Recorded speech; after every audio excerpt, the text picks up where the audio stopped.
C'est vrai qu'en y pensant, Monster Hunter est une série de jeux mondialement connus sur les consoles de Nintendo. Quand il s'agit d'exterminer une race de monstres, on est tous présents, surtout quand on a à disposition une belle armure qu'on a littéralement réalisée grâce à l'extermination d'une espèce de wyvern, bien connue de tous. Et avant qu'on passe au test d'aujourd'hui, il est important de souligner que je n'ai pas joué à énormément d'épisodes. Donc, voyez-le plutôt d'un point de vue externe. Et deuxième aparté sur ce test, il faut que je l'évacue au plus vite. Oui, le jeu sera multiplateforme. Alors je vous vois venir en me disant que je fais mon test review maintenant et que je devrais attendre les autres supports pour avoir un avis complet. Ils n'auront pas tort, mais que voulez-vous que je dise? J'ai prévu d'autres vidéos derrière. Et c'est pas cet épisode qui va me faire changer d'avis. Bon, après cette longue introduction, il est temps pour nous de nous intéresser à ce que vaut le dernier Monster Hunter. Suite à la démo qui nous a été proposée, je pense qu'il est temps pour nous de lever l'ancre. Salut, c'est Nelliv et aujourd'hui on va tester Monster Hunter Rise, qui sort temporairement sur Switch. J'espère que vous avez apprécié mon test sur East Monstrum Nox, sinon tout sera dans la description. Bref, je m'égare et aujourd'hui on va tester le nouveau bébé de Capcom et de finalement décider de s'il mérite notre bourse. Sans plus attendre, commençons la vidéo. Annoncé lors du Nintendo Direct Partner Showcase de septembre 2020, Capcom annonce un nouveau Monster Hunter. Et quand j'ai vu l'annonce, j'étais un peu perplexe. Pour ceux qui ont joué qu'à Monster Hunter World ne le savent pas, mais il faut savoir qu'avant les Monster Hunter étaient séparés en segments. Et je dois dire que je sentais un peu cette lassitude qui commençait à venir. Et contre toute attente, Capcom a changé la recette. Pour les plus curieux, le jeu a été développé en parallèle de Monster Hunter World, ce qui explique certaines mécaniques. Excite les temps de chargement dans le monde, et bonjour le monde ouvert. L'ajout du philoptère remplace la fronde de World. Et bon sang, mais c'est plaisant à l'utiliser.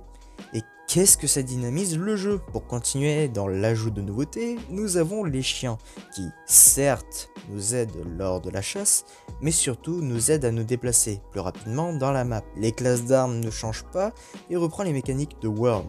Avant de passer à la dernière nouveauté à souligner, je trouve que Capcom a fait un immense travail d'optimisation, et ça, bravo, mais j'expliquerai ça plus tard. Et enfin, la grosse nouveauté de ce Monster Hunter, c'est le dressage de Wyvern. Pour faire simple, une fois la créature affaiblie, il vous est possible de contrôler, grâce au philoptère, la bête. Et après avoir testé cette nouveauté, désolé, mais j'ai pas trouvé ça terrible. En montant sur le monstre, je n'ai pas vraiment ressenti l'impact de chaque coup de monstre. Et là où je disais que j'aimais bien l'aspect dynamique du jeu, cette nouveauté est le contraire du dynamisme.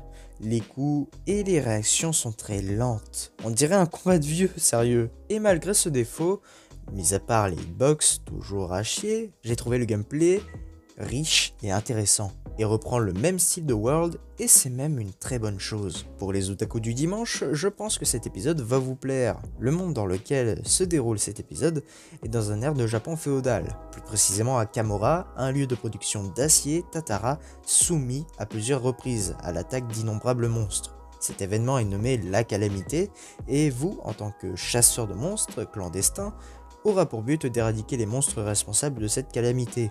Pour changer, tiens.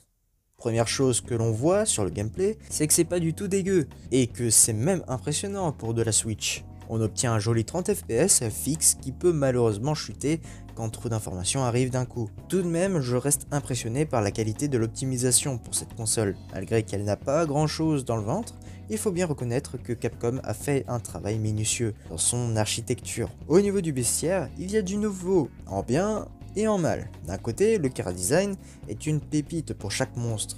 Et si vous vous demandez s'il y a de l'interaction entre les autres monstres, oui, il y en a. Le problème que je vais souligner maintenant, et que je ressouligne d'une ancienne vidéo, d'ailleurs allez la voir si cela vous intéresse, tout sera dans la description bien évidemment, c'est le travail des hitbox. Bon, je vais pas chipoter, mais parfois les coups reçus sont presque incompréhensibles. Mais c'est peut-être dû aux monstres et à leur taille. Et voilà, c'est à peu près ce que j'avais à dire. Si cette vidéo t'a plu, n'hésite pas à t'abonner à la chaîne et à partager la vidéo. N'oublie pas d'activer la cloche pour savoir mes prochaines sorties. C'était Nelliv, ciao.